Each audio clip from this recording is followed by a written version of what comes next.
Hi everyone! Another day, another vlog dito sa buhay namin sa Maynila.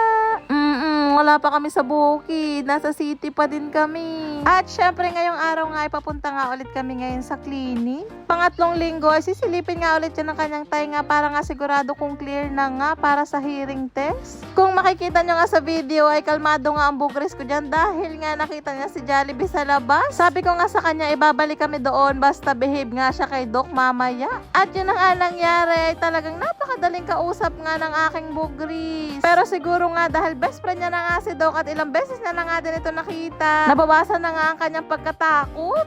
O, diba? Di wala nang kahirap-hirap. Pero ba't biglang nagbago ang isip niya? Biglang tinuro niya nga itong Starbucks. Feeling ko talaga, kinausap siya ng ate niyang feeling rich na si Ate Pitpit. Inuuto ko nga sila dyan na sabi ko nga ay magkakapikalya na lang kami pag uwi ng Mindoro at parehas lang din naman ang lasa. At nangatwiran pa nga sa akin na hindi pa nga naman daw kami uuwi.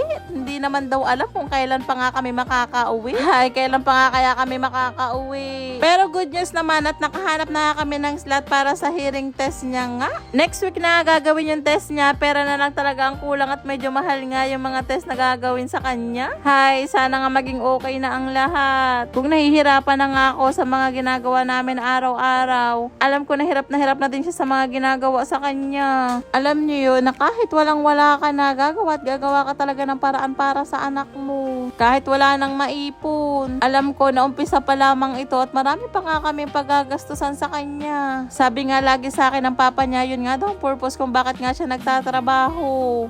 O siya, hanggang dito na lang muna. Thank you for watching. See you to my next vlog.